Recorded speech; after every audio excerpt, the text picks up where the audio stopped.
I went ahead and got started. You sure you don't mind treating me? What? Are you actually able to pay? Wish I could, but I don't think they'd take this. You don't sound like you're gonna relax during this meal. Depends on what you say. Hopefully I'll relax enough to enjoy the duck. So, how do you know Arakawa-san? I'm on the edge of my seat here. It wasn't long after the war the counterfeit bills started being produced in Ijincho. It was top secret. Only the heads of the Seiryu clan and the Liumang, plus some officers, knew about it. Outside of that inner circle, they also had to hire people to smuggle the bills. Smugglers?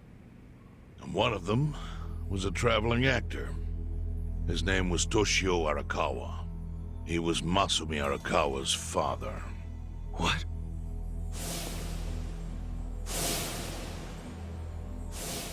One day, he came to us saying he lost an entire suitcase filled with 100 mil in fake yen. No excuse in the world could have saved him. A mistake that grave required the Seiryu clan to make an example out of him for the other smugglers. But remember, only a few people at the top even knew about the counterfeiting. It wasn't a task they could hand to just anybody. So I, being next in line to inherit the clan, was entrusted to carry it out. So did you... you actually... Yes. I killed Toshio Arakawa, father of Masumi Arakawa, in this very place, 40 years ago. But I had no idea who was in the room with my target. By the time I learned it was his 14-year-old son. It was too late. I had to go through with the hit, knowing this boy would see his father die. To make my guilt even worse, later I found out why Toshio lost the fake bills. His wife and her lover had stolen them. Those two fell into the ocean and disappeared. Their corpses were never even found. So Arakawa-san lost both his parents, one after the other. And his only other friends, the theater troupe, disbanded soon after without their leader. Masumi Arakawa became a drifter, along with a few other actors. They couldn't trust anyone, so what other path was there for them, except becoming Yakuza in Kamurocho?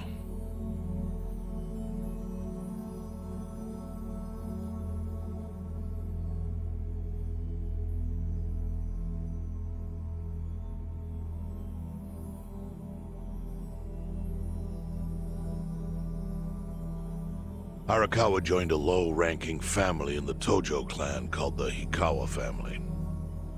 Life wasn't easy for him there. They were the kind of family that took hits without thinking twice. Really? Yes. So they were always in need of ways to dispose of a body. Masumi Arakawa was tapped to help with that, and he was extremely cautious. To do it, he started coming all the way to the homeless camp in Ijincho. Really? Even though the family was based in Tokyo? Why? Well, truthfully, he wanted an excuse to come to Yokohama, because it would afford him opportunities to hunt his father's killer. I see. So Arakawa-san was using the homeless camp to dispose of bodies all the way back then. Indeed.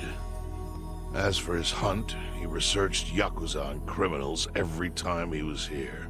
All he started with was a single clue.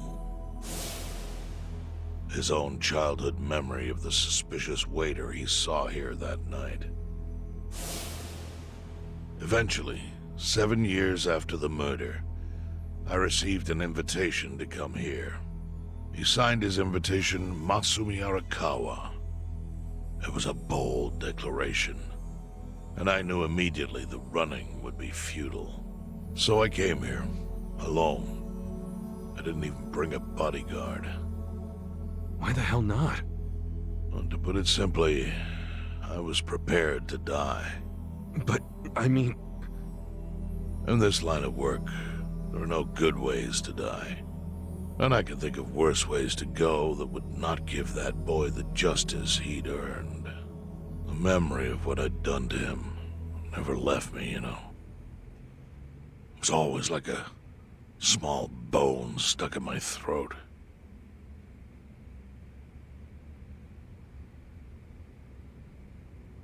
He was sitting right where you are now.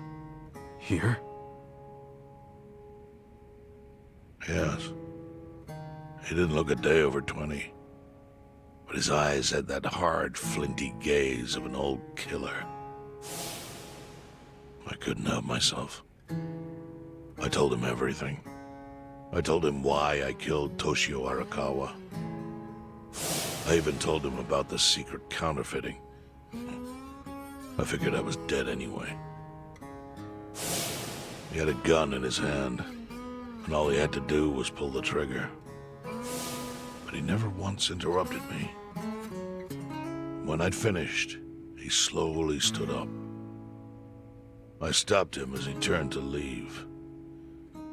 "Didn't you come here for revenge?" I asked. And? What did he say? He said, "If only you had ignored my invitation, then I could have shot you in the back." Then he left. Boss. In 1984, the 10,000 yen bill changed from the face of Prince Shotoku to Yukichi Fukuzawa. By that time, Arakawa had found his own Yakuza family, so I sent him a gift. What was it? A fresh batch of crisp, fake bills featuring Yukichi Fukuzawa. They were defective prints with nothing on the back. Not exactly legal tender.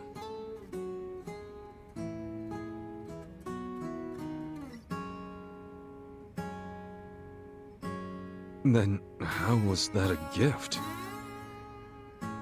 It's hard to explain. If I had to say, it was out of gratitude. Sure, but for what? I should have died that day I met with Arakawa. It would have been right. And yet he spared me. Not only that, but he lifted a terrible weight from my chest. Furthermore, it's not an exaggeration to say the equilibrium among the E-Gene 3 continues to this day because of him. Wow. I owe him an unfathomable debt. And one day, I must pay it back. The defective bills were how I chose to communicate the sentiment.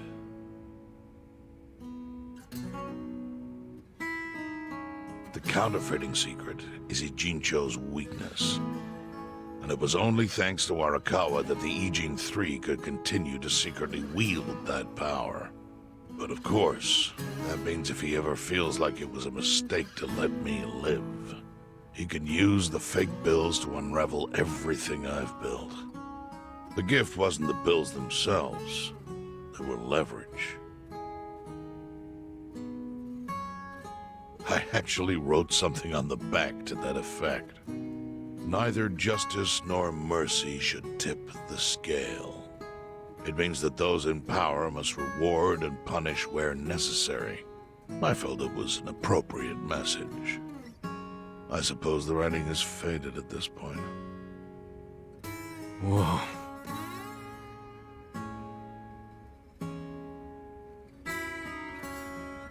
So that's the whole story.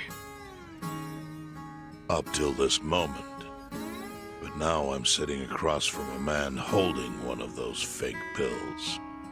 Which, of course, is a message from Arakawa that only I could understand. The message is, Masumi Arakawa sees you as a beloved family member. Arakawa-san thinks of me as family. You would not have placed that bill in your pocket lightly. Do you see its significance now? After everything I've told you?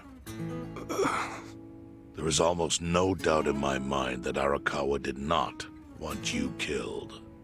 So he didn't shoot you out of malice. He shot you so that you would be brought here, be saved by the homeless, and eventually meet up with me. Do you see? That's everything I can tell you. That's plenty. Thank you, Chairman. I see it all now. I always kind of figured. You did? Well, it's your move now. I've only told you what I know, so... It's okay. That's enough. I trust you. Well, I don't hear that often. Yeah, neither do I. Not even from my friends. But those friends are trustworthy to me. And so are you. I believe everything you said. And my faith in Arakawa-san is coming back strong. Kasuga, Yeah? are you a blood relative of Arakawa's? No, it's not like that. I see. Well, he must have been happy to have such loyalty as yours. As proud as any father, I think.